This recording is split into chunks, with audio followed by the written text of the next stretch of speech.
이 IMF 시대에 요사이 유행하는 것이 하나 있다 그러죠. 굉장한 농담들이, 윗도와 유머들이 나돈다고 합니다. 우리 믿는 자들이 이 IMF 어두운 시대에 쉽게 할 수 있는 것 한 가지 있는 것 같아요. 좀 웃으세요. 웃으시고 기쁨 주시고, 뭐 웃는데 돈 들어요? 우리 만났을 때 따뜻하게 미소 지으면 참 좋은 것 같아요. 우리의 삶이 훌륭한 삶이 되기 위해서 두 가지가 필요하다고 합니다. 첫 번째는 훌륭한 목표입니다. 아무리 그 인생이 화려해 보여도 하나님 보시기에 목적이 훌륭하지 않으면, 올바른 목적을 정해놓지 않으면 그 인생 실패된 인생입니다. 그러나 목적만 갖고는 되진 않아요. 그 목적을 이루는 수단이 또한 중요합니다. 어떠한 방법으로, 하나님의 방법으로, 올바른 방법으로 하나님이 원하시는 목적을 이루어 나가는 수단이 중요합니다. 오늘 본문은 크게 두 가지로 구성되어 있습니다. 바로 이것에 대해서 우리가 가져야 할, 그리스도인이 가져야 할 목적이 어떠한 것이며 그 목적을 어떠한 방법으로 이루어야 하겠는가, 굉장히 간단한 본문이 되겠습니다. 여러분, 인생에 있어서 목적이 왜 이렇게 중요합니까? 그 이유는 간단해요. 목적이 그 사람의 신앙관과 가치관을 보여주기 때문에 그렇습니다. 여러분, 한 사람을 평가하기를 원하십니까? 저 사람이 도대체 어떠한 사람인가? 저 사람의 속에 무엇이 들었는가를 깊이 알기를 원하면 이것을 질문해 보십시오. 그 사람의 생애 목적이 무엇인가? 무엇을 바라고 사는가 하는 이 질문은 그 사람이 어떠한 사람인가에 대한 대답이 될 수 있다고 얘기합니다. 마태복음 6장, 우리가 잘 아는 산상수훈에서 예수님은 사람을, 이 땅에 있는 모든 사람을 크게 두 가지로 나누었습니다. 사람을 분류하는 여러 가지 방법이 있겠지만은 주님은 산상보훈에서 두 가지로 사람들을 나눴어요. 하나는 하나님의 백성, 하나님의 왕국과 하나님의 나라에 속한 하나님의 백성과 그렇지 않은 이방인입니다. 근데 하나님의 백성과 이방인의 이 둘을 나누는 기준이 무엇이었는지 아세요? 예수님은 이렇게 말씀하십니다. 얘들아, 이 두 사람의 종류가 있는데 이 두 종류의 사람은 가장 크게 다른 것이 하나 있다. 그것은 다름 아닌 그들의 삶의 목적이 다르다. 하나님의 백성은 무엇을 생애 목표로 삼고 사느냐 하면 하나님의 나라와 하나님의 의를 위해서 산다. 그러나 이방인들은 무엇이 그들의 삶의 목표인가 하면 의식주라고 얘기합니다. 굉장히 어려운 단어 같아서 제가 쉽게 얘기합니다. 그들의 삶의 목표는 무엇을 먹을까, 무엇을 입을까. 이것도 어려운 것 같은 표정을 지으셔서 제가 더 쉽게 얘기하겠습니다. 이방인들이 추구하는 삶의 목표는 어떤 음식을 먹을까? 몇 평짜리 아파트에 살까? 아니, 어떤 차를 누가 탔는가? 그랜저 샀어? 어떤 옷을 입을까? 무스탕을 입을까? 이것이 그들의 삶의 목표라고 예수님 얘기하십니다. 여러분, 한번 이 기준에 의해서 여러분의 삶을 측정해 보시기 바랍니다. 여러분의 생애 목표는 무엇입니까? 오늘 본문은 사도 바울이 자기의 간증조로 쓴 얘기인데, 사도 바울에게는 두 가지 생애 목표가 있었다고 얘기합니다. 12절과 14절에서 두 가지 목표를 얘기해 주는데 참으로 발견하기 쉽게 사도 바울은 이 단어를 썼습니다. 쫓아가노라, 쫓아가노라. 여러분 12절을 한번 보시기를 바랍니다. 내가 이미 얻었다 함도 아니요 온전히 이루었다 함도 아니라 오직 내가 그리스도 예수께 잡힌 바 된 그것을 잡으려고 어떻게 하노라? 쫓아가노라. 14절에 보면 표대를 향하여 그리스도 예수 안에서 하나님이 위에서 부르신 부름의 상을 위하여 쫓아가노라. 사도 바울에게는 두 가지 삶의 목표가 있었습니다. 첫 번째는 뭡니까? 예수께 잡힌 바 된 그것을 잡는 거였어요. 말이 참 어려워요. 조금 이따 더 설명하겠습니다. 두 번째는 하나님께서 위에서 부르신 부름의 상을 위해 사는 거예요. 어제 저녁까지 텔레비 보시고 여기 와서 한잠 주무시려고 하는 분이 계신 것 같은데 용의 눈물 어디까지 나갔어요?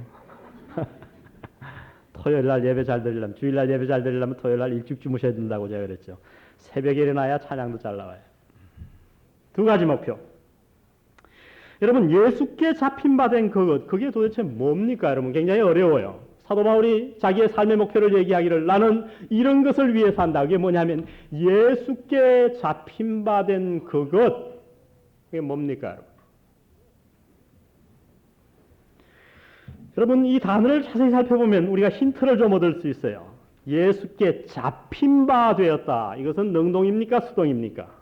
수동이죠. 자기가 포로가 되었다는 거예요. 자기가 언젠가 예수께 한번 사로잡힌 바가 되었다는 거예요. 그러니까 이것은 자신이 이룬 것을 얘기하지 않습니다.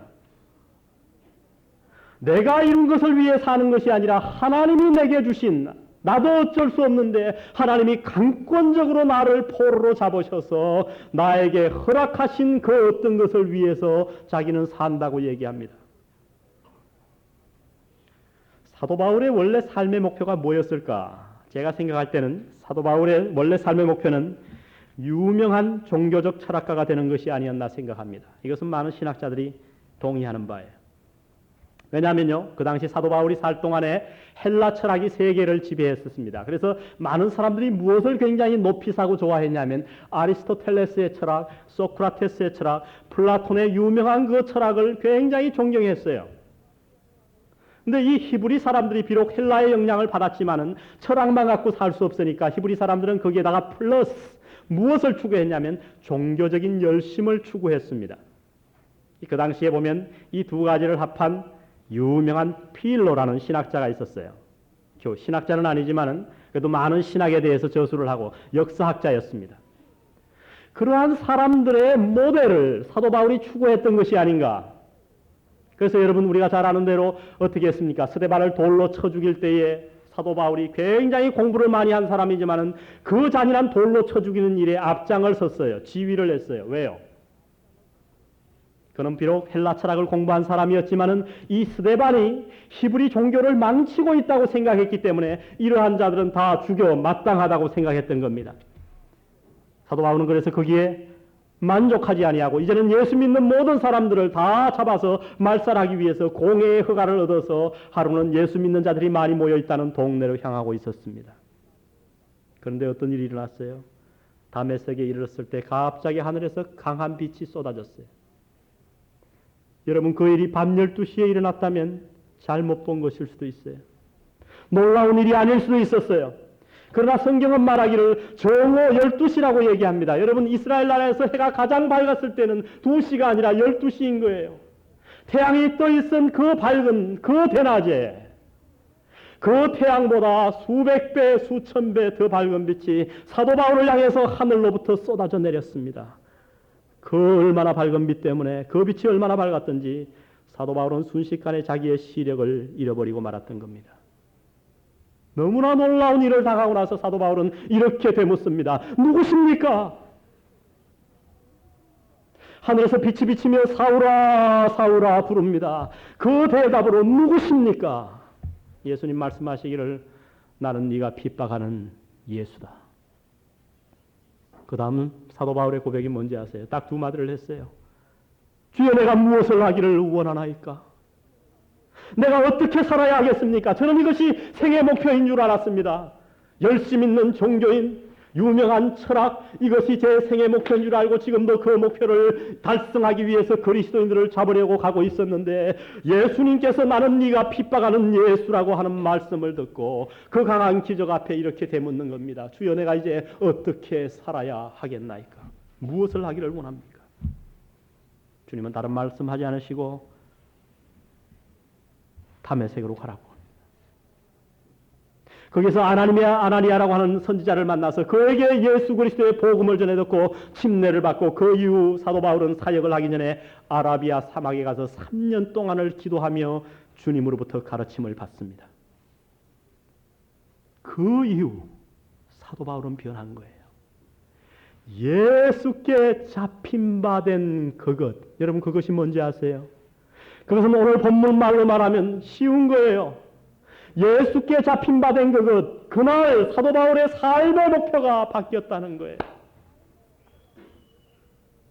이전까지 살아오던 모든 생의 목적을 정리하고 사도 바울은 자기의 생을 다시 한번 재창조하게 되었던 것입니다. 그것이 예수께 잡힌 바 된 그것이었습니다. 여러분, 이 잡힌 바 되었다 하는 것은 수동태예요. 포로가 된 거예요. 별로 기쁘지 않은 일이죠. 근데 재미있는 단어를 사용했어요. 한번 그 문장을 자세히 묵상해 보세요. 12절 다 같이 한번 읽어보겠습니다. 12절 시작.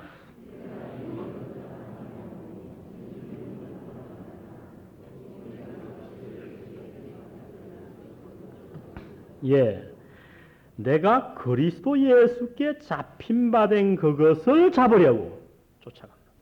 잡힌 바 된 것은 수동적이지만 잡으려고 하는 것은 능동적이에요. 장원에서 일어나는 일이에요. 감사에서 일어나는 일이에요. 누가 시켜서 하는 일이 아니라 말이죠. 여러분, 사도 바울이 어떻게 해서 예수 그리스도께 잡히게 되었습니까? 사도 바울이 노력했어요? 아니요. 오늘 이 가운데 누구라도 내가 예수 믿고 하나님의 백성 되고 구원받은 것이 조금이라도 내 공로가 들어갔다고 생각하는 사람은 그 신앙이 아직도 모르는 거예요. 성경을 모르는 거예요. 여러분, 우리가 어떻게 이 자리에 와 앉아 있습니까? 어떻게 당신이 예수를 믿었습니까? 내가 잘났어요? 내가 똑똑해서 복음을 이해했나요? 내 마음이 착해서 성령께서 나에게 복음을 전해주셨나요? 아니라는 거예요.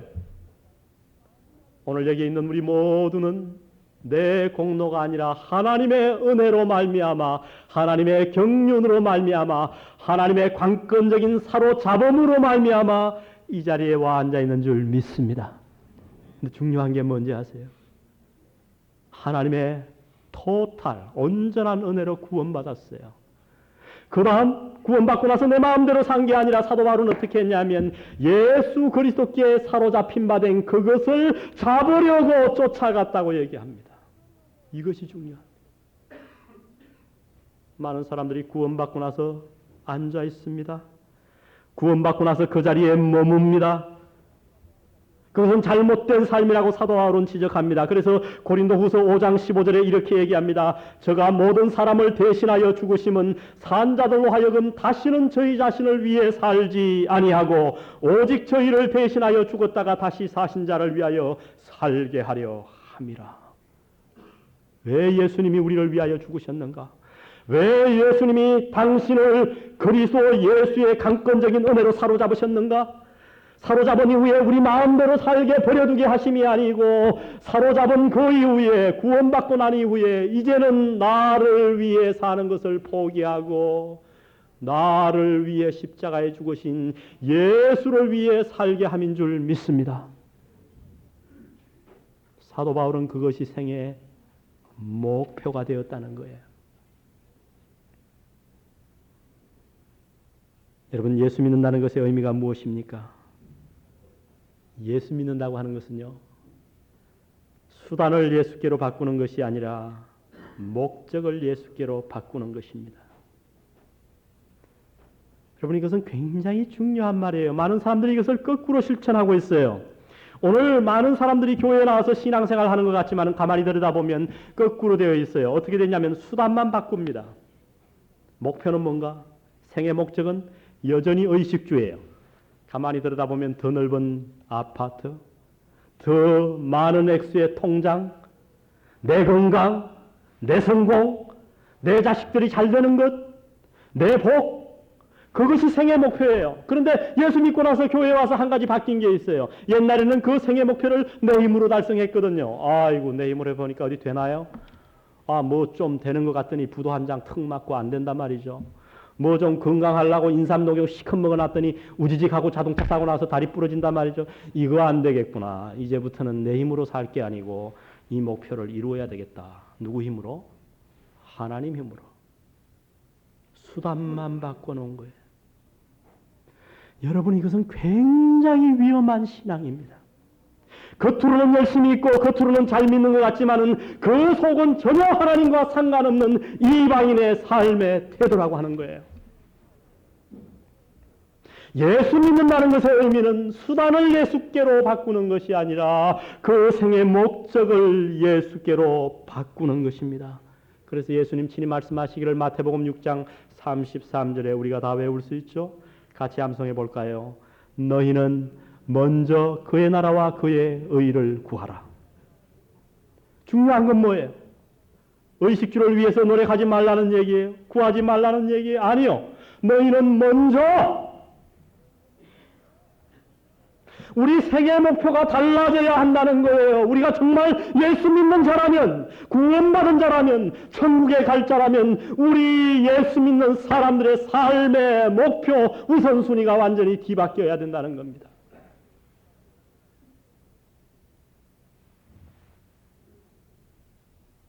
얼마나 많은 사람들이 예수 믿은 이후의 삶을, 생애 목표를 바꾸지 않고 살아가는지 몰라요. 구원은 받았는데 이방인의 태도로 살아가고 있는 거예요.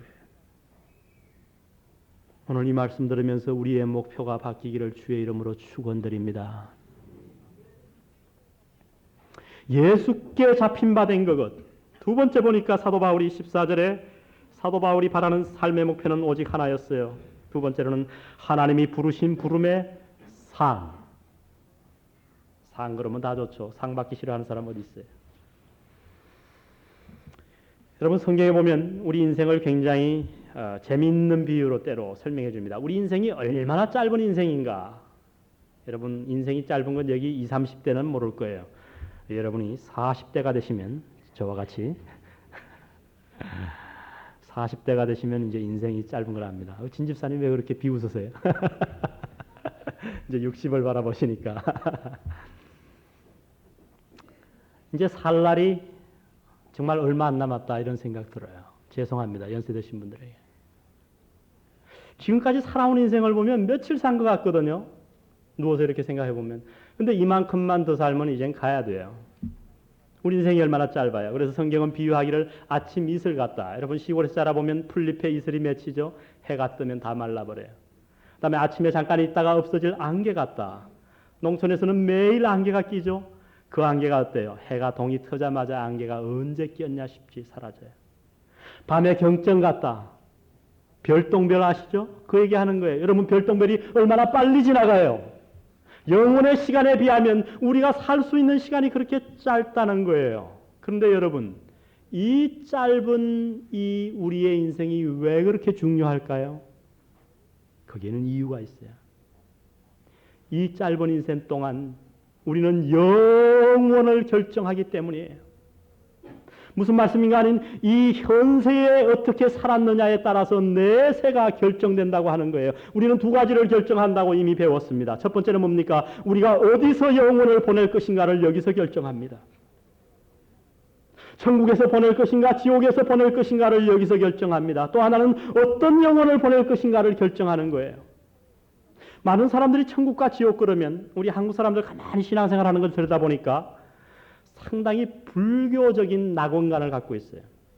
여러분 불교의 내세관은 뭔지 아세요? 내세하는 것이 있긴 있는 것 같은데 철학적이에요. 영적이라고 뭐 얘기할까요? 물질적이 아니란 말이에요. 전혀. 근데 우리가 천국 그러면 지옥 그러면 죽어가지고 영만 가는 곳, 철학적인 곳, 관념적인 곳 이렇게 생각합니다. 그러나 여러분 성경을 자세히 연구해 보세요. 성경은 전혀 그렇게 얘기하지 않아요. 누가 천국에 가고 누가 지옥에 갑니까? 영이 갑니까? 아니요.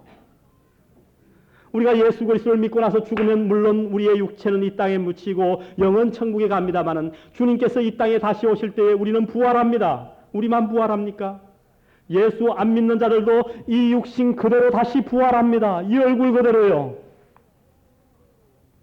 부활하고 나서 하나님께서 심판을 하시는데 어떻게 하시는가? 예수 믿지 않고 하나님의 방법대로 살지 않은 자들은 다 지옥에 보내고 하나님께서 예수 그리스도를 영접한 모든 영혼들은 천국으로 보내는 거예요. 근데 그 천국과 지옥이 성경은 실제적으로 존재하는 곳이요. 이 우주 바깥, 이 우주 어디엔가 존재하는 공간이라고 얘기합니다. 더 쉽게 얘기해서 제가 이미 몇 번 말씀드렸습니다만은 여러분 햇빛이 지구를 몇 바퀴 돈다고요? 이젠 그 정도는 알아야죠. 7바퀴? 그렇게 얘기해도 다 같이 7바퀴 반.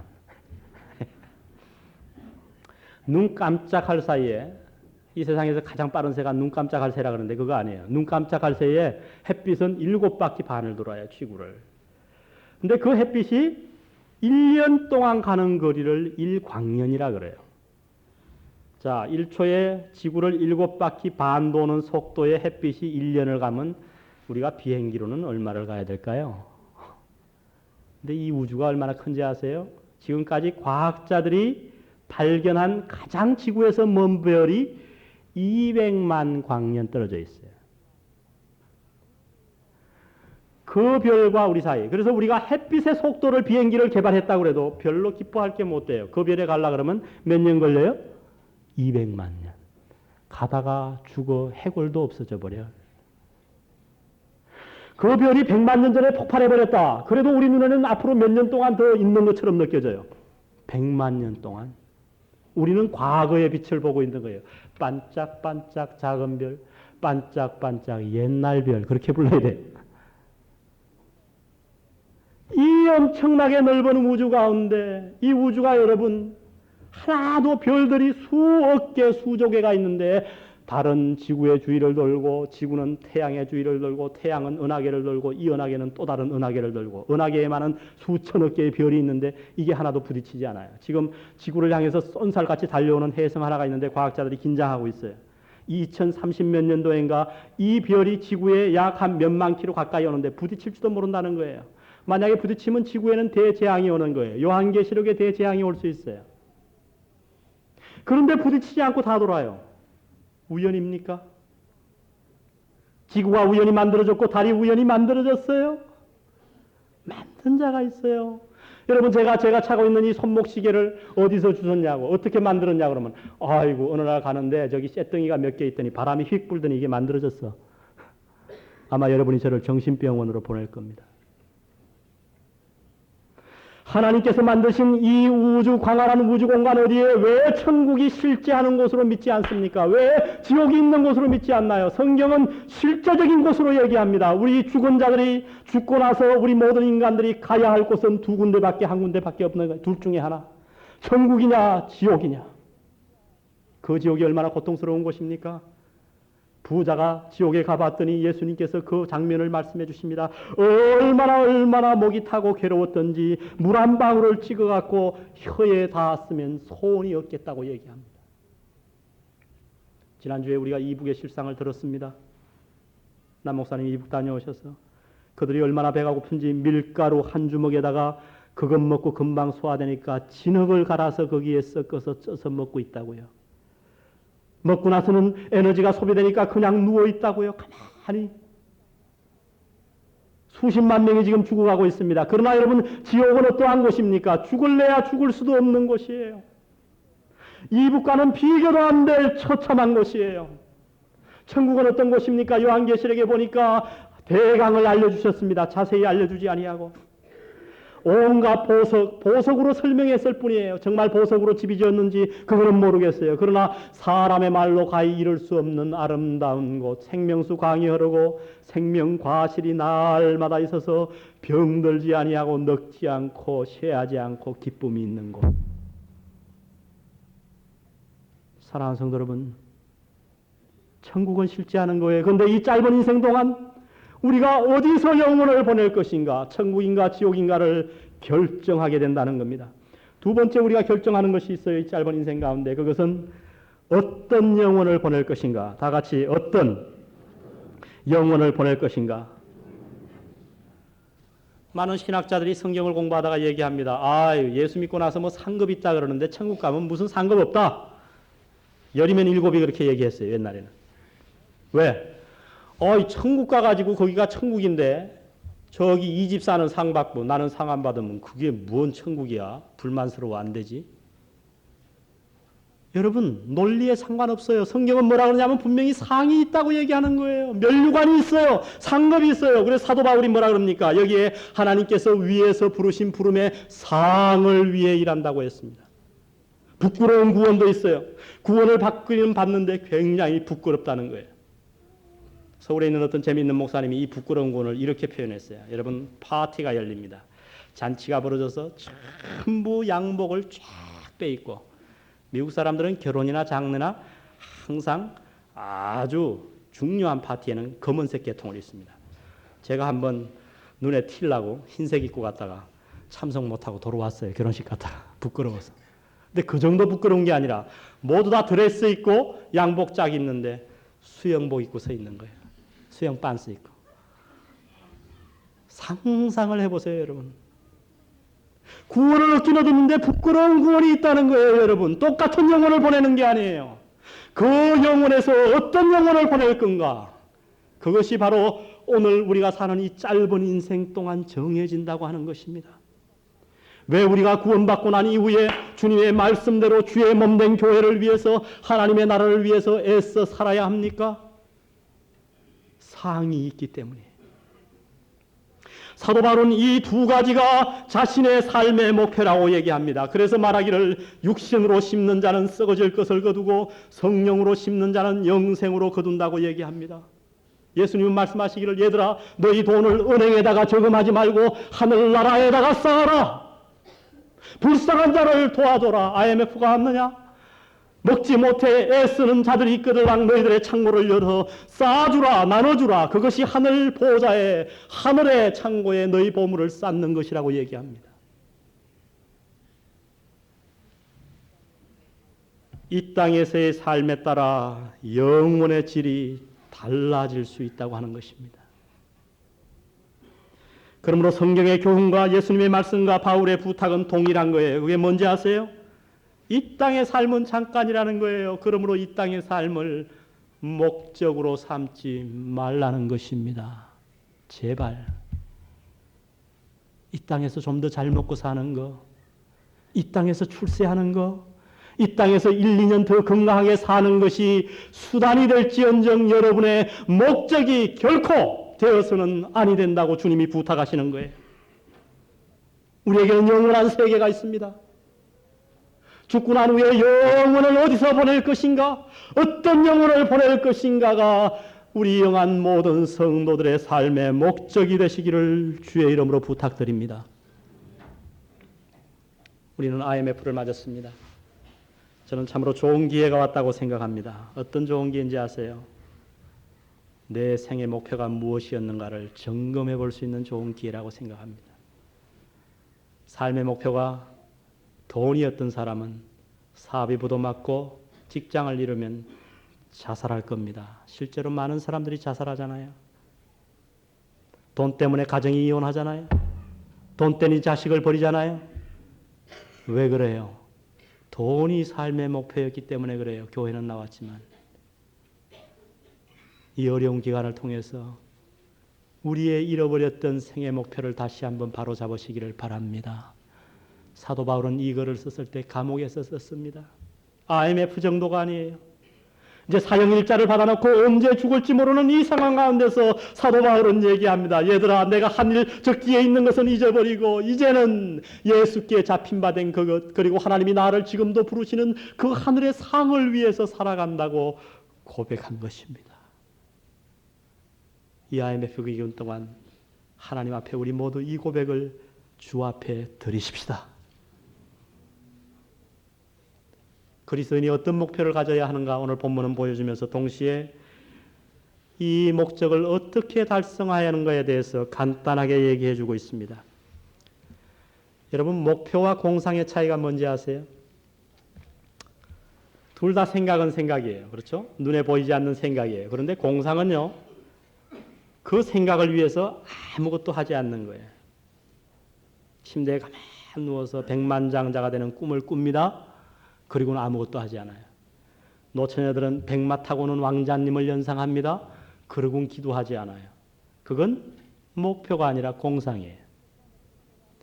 목적과 목표는 뭐냐 하면 똑같은 생각이 돼 그것을 이루기 위해서 매일매일 노력하는 거예요. 포기하지 않고 달려가는 거예요. 정말 내가 예수께 잡힌 바 된 그것 천국이 나의 목적이요 하늘의 상이 내게 목적이라고 여러분 간정한다면 삶에서 나타나야 돼요. 어떻게 나타나요? 침대에 누워서 주여 기도할 때마다 저는 천국을 소망하며 삽니다. 하늘의 상이 최고입니다. 돈은 아무것도 아닙니다. 그리고 그 다음날 일어나서 돈을 벌기 위해서 온갖 수단 거짓말 다 하고 돈 한 푼 벌기 위해서 사기치고 돈 한 푼 벌기 위해서 자식 사랑하는 것도 버려버리고 이러고 사는 사람이 있다면 그 사람에 대한 예수의 목적은 공상이라는 거예요. 다 같이 공상. 공상같이 생겼네요. 빌공짜죠.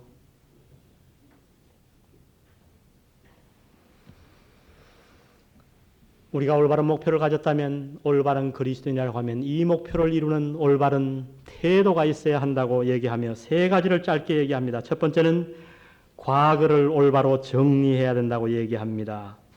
12절, 13절입니다. 죄송합니다. 13절 제가 있습니다. 형제들아, 나는 아직 내가 잡은 줄로 여기지 아니하고 오직 한 일, 즉 뒤에 있는 것은 뭐 해버리고 잊어버리고 앞에 있는 것을 잡으려고 표대를 향하여 쫓아가노라. 잊어버리고. 제가 이제 고백이지만 저는 과거가 있는 사람입니다. 우리 집 사람이 여기 있는데. 근데 과거 없는 사람 한번 손 들어보세요. 다 과거 있으시죠? 과거는 굉장히 중요해요.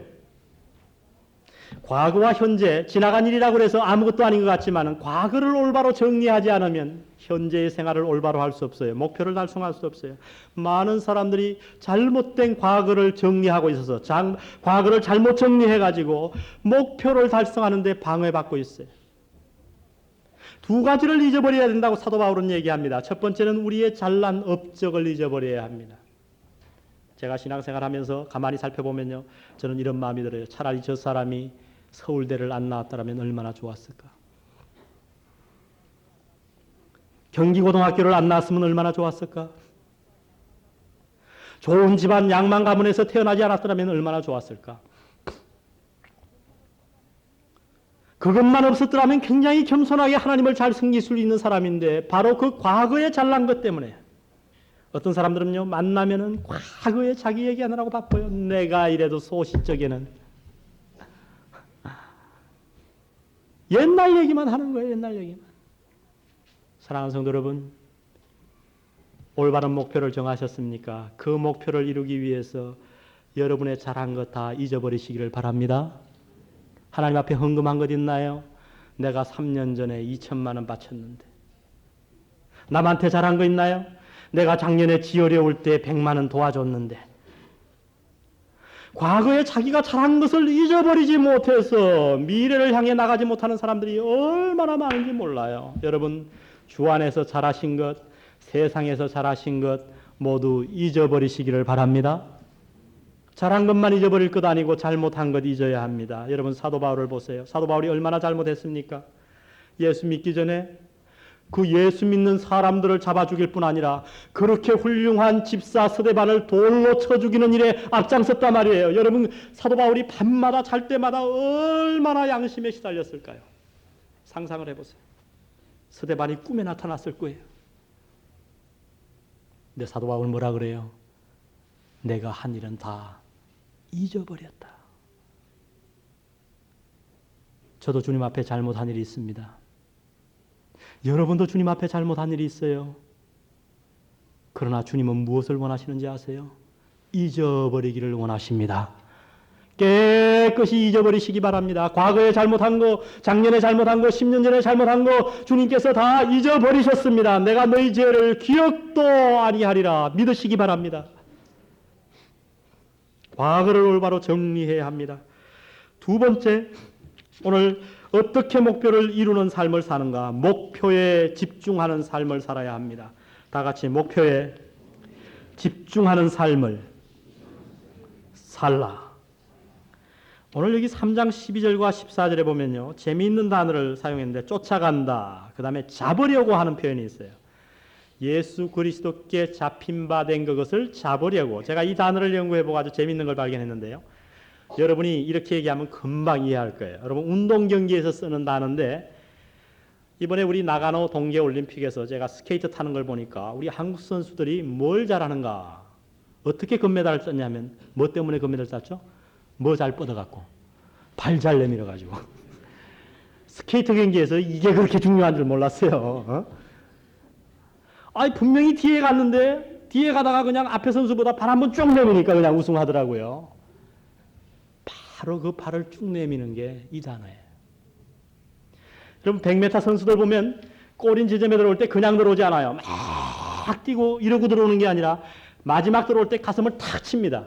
왜 그런지 아세요? 0.00001초를 단축하기 위해서. 사도 바울은 목표를 정했어요. 천국이 그의 목표였고 천국 가서 상을 받는 것이 그의 인생의 목표인데 목표를 정해놓고 나서 그냥 멍청하게 있었던 게 아니에요. 이 세상 사람과 똑같이 살았던 게 아니에요. 그 목표를 이루기 위해서 이렇게 살았다는 거예요. 스케이트 선수가 발을 내밀듯이 100m 선수가 가슴을 내밀듯이 이러한 태도로 그 목표를 이루기 위해 살았다고 얘기합니다. 왜 신앙의 발전이 없는가? 이 태도가 없어서 그래요. 왜 이 목표가 우리의 삶에서 이루어지지 않는가? 이 태도가 없어서 그래요. 과거에 매여 있고 앞을 향해서 간절한 마음으로 이 목표를 이루기 위한 열심이 없다고요. 열심이. 성경은 게으른 자를 정오합니다. 게으른 자를 저주합니다. 침대에 누워서 뒹구는 자를 싫어해요. 일하기 싫어하거든 먹지도 말라고 얘기합니다. 여러분 신앙이라고 하는 거 예수 믿고 은혜로 구원받았으니까 그 다음에는 마음대로 교회만 왔다 갔다 시계 뭐처럼 왔다. 그러면 되는 게 아니에요. 노력하셔야 돼요. 잠을 덜 자고서라도 전도하셔야 되고 내 몸이 피곤하더라도 교회 나와서 봉사하셔야 되고 내가 굶어 죽는 한이 있더라도 주님 앞에 드릴 것은 드려야 돼요. 저는 IMF지만 이렇게 얘기합니다. 굶어 죽더라도 11조는 바치라고 얘기합니다.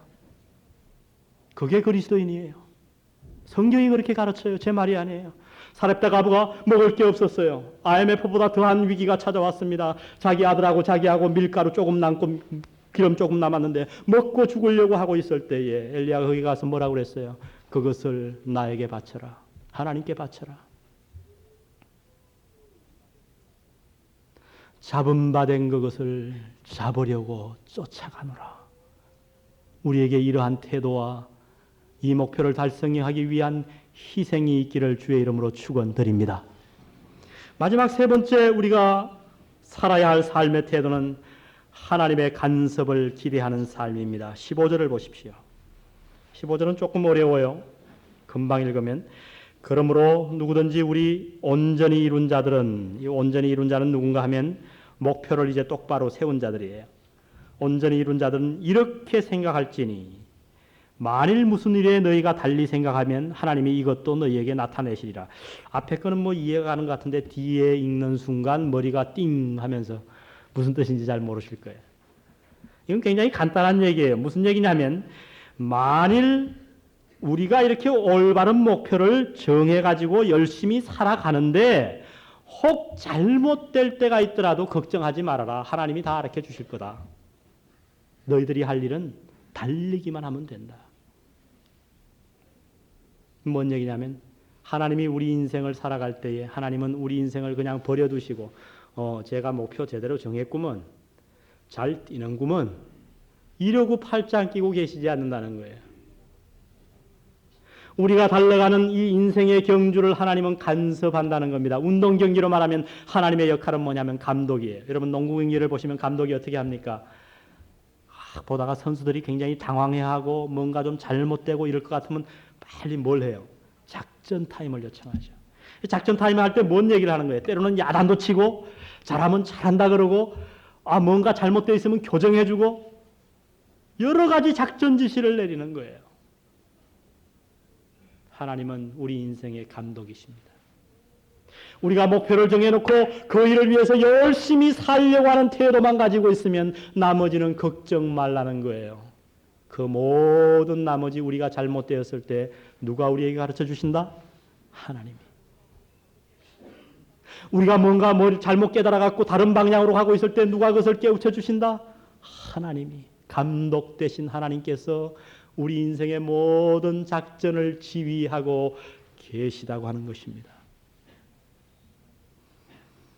IMF가 다가와서 모든 사람들의 마음이 꽁꽁 얼어붙고 있습니다. 그러나 더욱 비극적인 것은 타임즈에 보니까 이제 한국은 터널에 겨우 들어섰을 뿐이다. 진짜 어려움이 아직 남아 있어요. 올 연말 내년 초가 되면 진짜 어려움이 올 거예요. 저는 이 말씀을 여러분에게 드리고 싶습니다. 우리 그리스도인과 IMF는 아무 상관이 없는 거예요. 왜요? 우리는 우리의 머리로 게임을 하는 것이 아니고 내가 감독이 아니고 나는 선수이고 내 모든 삶의 작전 지시는 누가 하신다? 하나님이 하실 줄 믿습니다. 사렙다 가버를 3년이나 가뭄 속에서 먹여 살리셨던 하나님, 부도가 문제입니까? 길가에 나앉는 것이 문제입니까? 아니요, 그것은 우리가 걱정할 바가 아니에요. 우리가 참으로 신경 써야 할 것은 내 목표가 올바른가? 내가 방향을 제대로 잡고 있는가? 내가 올바른 태도를 가지고 있는가? 그것만 가지고 있으면 오늘 사도 바울은 말하기를 하나님이 나머지는 다 너희들의 감독이 되셔서 책임져 주실 것이다. 믿으라. 그러므로 그 길에 계속해서 달려가라. 여러분, 하나님 앞에 쓰임받은 모든 사람들을 보셨나요? 요셉을 보시나요? 다니엘을 보셨나요? 모세를 보시나요? 사도 요한을 보시나요? 오늘 이 바울을 보시나요? 우리가 당하는 어려움보다 더 큰 골짜기를 지나간 줄 믿습니다. 다윗은 그러나 고백하기를 내가 사망의 엄침한 골짜기를 지날지라도 해를 두려워할 않을 것은 여호와께서 나와 뭐하심이라? 함께 하심이라. 하나님이 여러분 옆에 서 계십니다. 여러분의 손을 뻗으시고 그 주님의 손을 잡으시고 잘못된 목표를 교정하시는 오늘 하루 되시기를 바랍니다. 기도하시겠습니다.